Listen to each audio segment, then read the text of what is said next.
Okay, okay. You're in Djibouti City. Yes, indeed.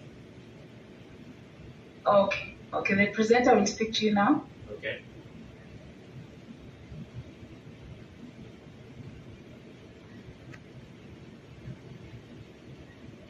You taking your time to do so. And I want to begin this interview by getting a sense, thank you, by getting a sense from you of what you make of the situation in the Horn of Africa.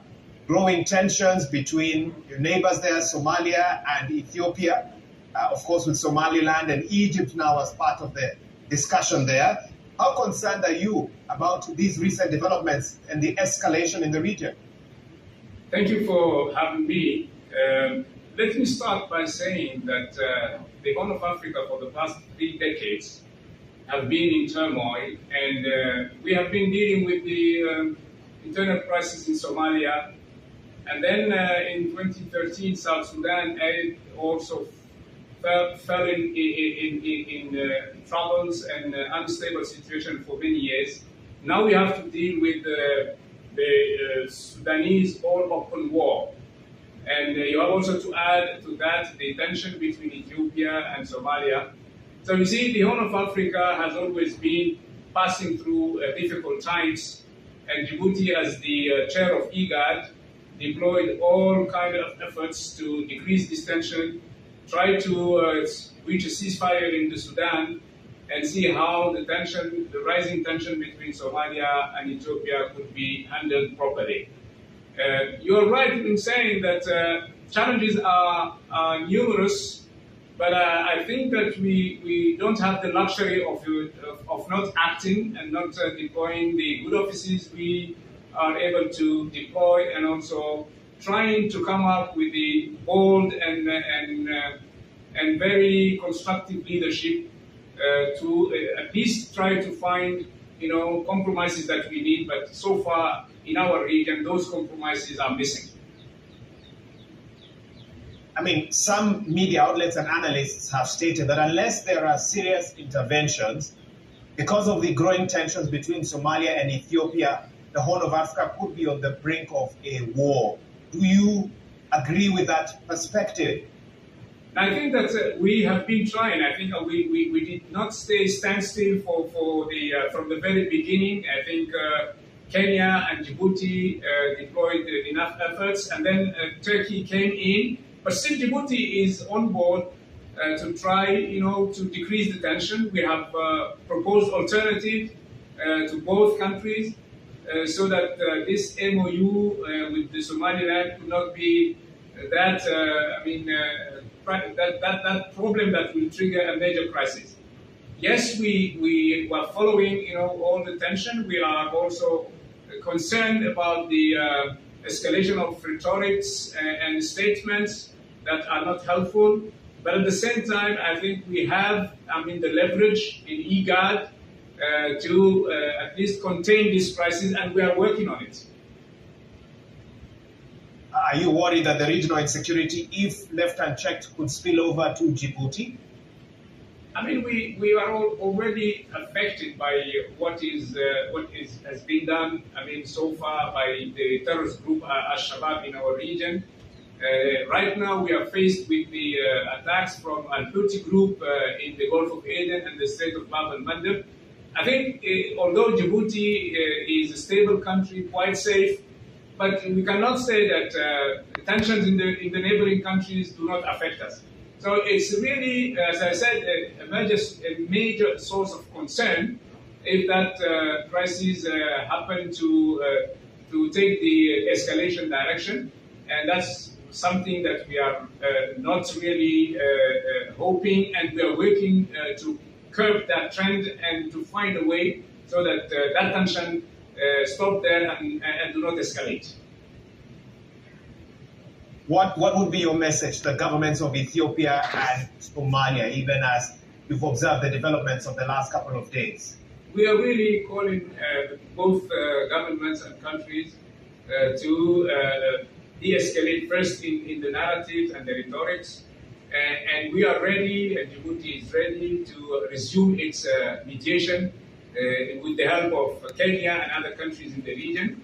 We will be traveling to Beijing in a few days' time. We will have the opportunity to meet all leaders there. And I think it will be a good opportunity for His Excellency President Gele to talk to both leaders from Somalia and Ethiopia, and even try to find, let's say, organize a meeting, if possible, of IGAD, so that we can, discuss this matter, in the best manner we can. I mean, internally, there have been reports that Djibouti is recruiting new Republican guards and increasing the numbers of its soldiers.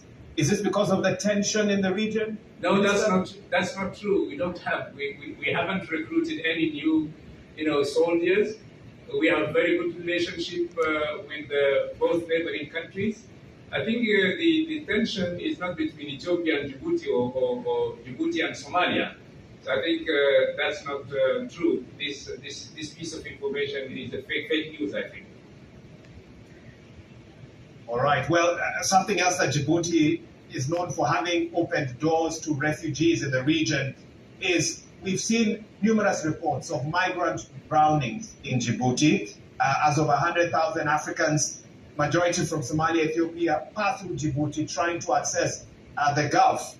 Is enough being done to stop this migration, Minister? Actually, the real figure of those migrants trying to cross Djibouti towards the Arab Peninsula, the figure is higher than that. It's around 200,000 and even beyond each year. And this is a really major, challenge for us in terms of security and social dimensions. We help them as we can to avoid, that they perish in the Gulf of Aden, and many of them do not manage to cross, that very dangerous strait. And but I think we need a regional strategy really to find a way of keeping, our boys and girls in their own country, finding, the proper environment for them to get jobs and avoid that they embark in this adventure and put their lives in peril. So this is a phenomenon that is not specific to Djibouti. There is 3 or 4 major migrant corridors in our region. One of them is to Sudan, the other one is through Djibouti, and one of them also is through Somalia. So it's a general phenomenon, and it needs, a regional strategy to find a way of curbing that tendency of our youngsters, to try to cross this very dangerous strait and lose their lives in the process of that migration. You've spoken about having a sort of a regional approach to this challenge. Are there any interventions that you've seen working that help to slow down this kind of migration? And also, do you still want to maintain your open door policy as Djibouti for refugees? I think the issue of refugees is quite different from the one of migrants. We are signatories of international conventions. We have the duty to help refugees, and we have several camps in Djibouti in the north and southern part of the country. They have been open for the past 30 to 40 years, since even after our Djibouti's independence. Those camps were already there. So helping refugees through the UN system, UNHCR, is something that we have been doing for decades. But when it comes to migrants, all international NGOs and organizations do not have the same response or are not ready to help. You have only what they call this IOM, the International Organization for Migration, which has a small branch in Djibouti. And sometimes they organize voluntary repatriation.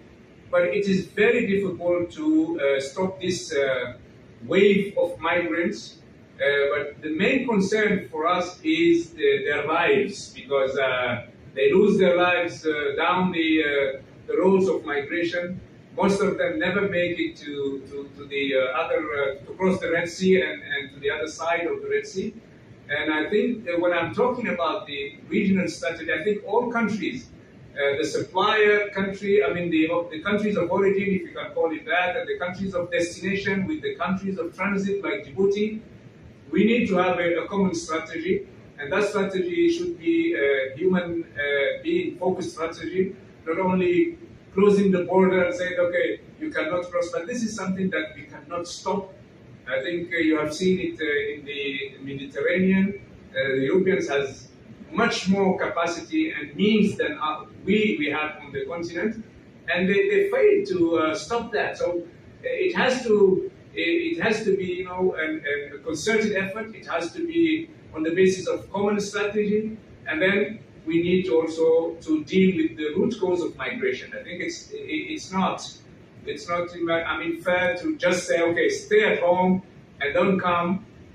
But we need also to help those countries with their internal problems, economic problems or social inequalities, help them, you know, to find their own solutions to that problem. And that takes, you know, a regional strategy. We cannot, any country on its own cannot handle that. Minister, as we begin to wrap up this interview, you're hoping the upcoming China-Africa Summit could provide a platform for mediation, especially that regional conflict that we've been talking about. Why do you think previous attempts at mediating between Ethiopia and Somalia have failed so far? I think the positions of both countries on the issue are very asymmetric, and we need them maybe to think about compromise, dialogue. I think once they sit around the table of negotiations, with the help of countries like Djibouti, Kenya, and others in the region, I think they can find a compromise. But something is very, central in these discussions. I mean, the sovereignty of countries should be respected. The sovereignty, the territorial integrity of any country in the region is sacred, and we have to start by, you know, asserting that principle. And then, you know, we are countries that we need to work together. We need to work for integration. We need to open our borders. We need to make seamless transportation means. We need to put, you know, the CFTA into implementation. All these things, you know, should help us at least, you know, lift those custom barriers, non-custom barriers. We can do it, but it takes, you know, political will. It takes that we stand firm on a number of principles, and then solutions are there. I think we can do it. I think we can make it. We can make and make that difference.